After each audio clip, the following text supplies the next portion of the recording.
is the Jesse Kelly Show on a Thursday. We have a very special guest with us today. I say special because of the very odd purse she brought onto the show. Natalie Winters, of course, host on The War Room. I love The War Room. You love The War Room. More specifically, Natalie Winters, the solo host, I believe, now of The War Room. Now, why are you going solo, Natalie? Didn't you have somebody who was doing that with you? Yeah, not exactly a promotion. Yeah. Unfortunately, my co-host and wonderful boss and fearless leader, Stephen K. Bannon, is inside of a federal prison right now because he stood up for President Trump's similar case. A little bit of a distinction in terms of Peter Navarro's case, but he is up in Danbury, Connecticut, serving a 4-month sentence. So I am filling in for him in the meantime, along with a slew of other people who are kind of guest hosting to keep it fun. But we are not letting up. We are keeping his spirit alive, and we email with him constantly.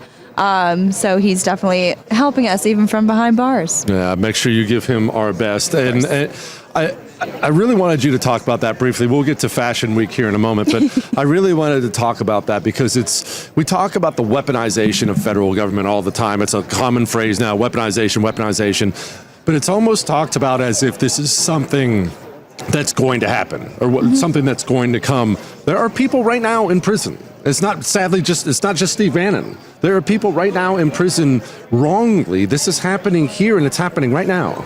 Well, this is the same federal government that for, nearly a decade, if not longer, has, I think, worked overtime to redefine what it means to be a domestic extremist and a domestic terrorist. So much so that someone like the shooter that tried to assassinate President Trump on Saturday wouldn't even really fit their definition of what it means to be a domestic terrorist or domestic extremist, because they have reworded that to mean MAGA, to be synonymous with Trump supporter, to be synonymous with people who watch your show, people who watch War Room, people who want to deconstruct the administrative state. And I think so often they like to write off that movement as crazy people, deranged people who don't know what they're doing, right? It's kind of gonzo, they're going rogue. But this is calculated. This is a systemic effort. We understand the monster, the behemoth that we are up against, that is the administrative state. And frankly, that's why they're in such meltdown over Project 2025, because I think it represents how our side has actually circled the wagons and gotten the troops together to realize the threat that we're up against. But if you watch the mainstream media, the number one issue that they lose it on with President Trump, it used to be immigration, but now it is going after the administrative state, right? It is going after draining the swamp. That's too nice a term, but it's going after these civil servants, the Schedule F protections. And I think that right there is the tell that they know that if you go for those people, they know personnel is policy, that if you take those people out from those positions, that the administrative state will crumble. Seizing those choke points of power. It's what those dirty commies do so well, and they've been doing it for a long time. But we're gonna set that aside for now. I have to ask. I realize this is a radio show. Some of you may be watching on the simulcast. I realize a lot of you are, but you're walking around with a box. It's shaped like a box, and you say it's tweed. And I guess I'll have to respect your wishes on this, but this is fashion. Okay, so do you want the real story behind the bag? I would love to know why you have a box. Okay, that's a great quote. So I was visiting a friend / guy last weekend. You can just say boyfriend, okay. Natalie. It's okay. It's not my boyfriend. It's not a scandal. He's not my boyfriend. Does he know that? I think so. And yeah, sure. I don't think I like him. So I left early, and I went to Chicago. No. I went to Chicago, and I spent a night there instead. And then I went shopping the next day. And am I allowed to say the store that I went to a store? I don't know if we have. Yeah, just say the name. So then I was like, you know what? I'm just going to treat myself instead. So I went to Chanel and I got a new bag. And you're mocking this vanity bag. That's what it's called, a vanity case. But this is very rare. And fun fact, we're going to bring this full circle to the Chinese Communist Party. So I'm in there. I go and I'm like, I really want this bag. But I was like, maybe I shouldn't buy it. So I leave. Then I do a lap around the block. I come back and I'm about to buy the bag. And then this couple who happens to be Chinese comes over and they're like, we want to buy the bag. It was the last one they had. So had I not come back. Hold on. Did you spite buy a Chanel bag to try to shaft some poor Chinese people? Is that really what you did? That's amazing. I'm so committed.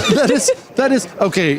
Besides me, who's the most stylish person you've seen at the Republican convention? It's a really low bar. With the sunglasses and everything. I know how good I look, but I usually, this beautiful lady who's walking past now, I usually like am in the full getup. I'm like a dress and heels kind of girl, but in protest of just the RNC for what it historically is represented, I was like, I'm going sneakers. So usually I would nominate myself, but I can't do that this time. Okay.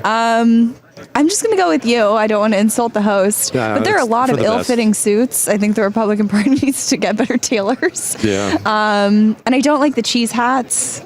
I know Yeah. it's like insulting culture, but I have to ask, now you're not wearing them by the grace of God, but What shoes? the ballet flats. I don't like those. This thing, I don't know when this became acceptable for women in the United States of America. They'll wear them it's on called ballet formal core. occasions. Ballet core. Ballet core? Yeah. I don't, It's is that a it's- workout program? No, it's so there's like a trend where ballet core, like coquette core, like pink core, Pilates core. It's like honestly, it comes from TikTok. Not that I frequent that app, but it's an aesthetic. I will say the upside of it is that I think it is sort of a return in some ways to traditional femininity. Wouldn't you rather see women wearing ballet flats than like hardcore like goth trans combat boots? No, actually, I think You I would would? rather see combat boots. I think I would Okay. rather see women wearing. Do you like my a- shoes? They're okay. I mean, they're nothing to write home about. All right, they're fine. They're certainly better than ballet They're flats. New Balance. They're made in the USA. I understand that. On a more serious note, when it comes to fashion, why is that industry so gross? I say this because my wife complains about it all the time. If I ever get dragged along when she's out shopping, she's so disgusted. She can't walk in the makeup area without. Of course, there's got to be a tranny up there. Of course, it's got to be. What is It's it not with just that a industry tranny. specifically? It's an obese Oh, of tranny course. missing a limb, pictured Of with course. like another rate. Like it's the whole thing, right? Of course. It's like ridiculous. But I think it's a symptom of broader cultural rot. But I think if you really take a step back, you can go down how we've been indoctrinated for years. But I also think it's just an example of, I think corporations honestly kind of get off on just pushing this really subversive stuff. Yeah. I think they try to see how much they can push on the American people, because I think for so long we've kind of just really sat back and we took it, right? Yeah. That's how we got to this spot. We've lived and let lived our way into this whole thing. Exactly. you know? So it's wild. I mean, having grown up in LA, the billboards used to be beautiful models, and now you drive down Sunset Strip and it's like I said, Yeah. the Star Wars bar. Yeah, look at how far we've fallen. Natalie Winters, obviously. Thank you for this very serious interview. Of course, Natalie Winters of the War Room. Go. Honestly, she's a wealth of information. I have her on my TV show all the time. She's wonderful.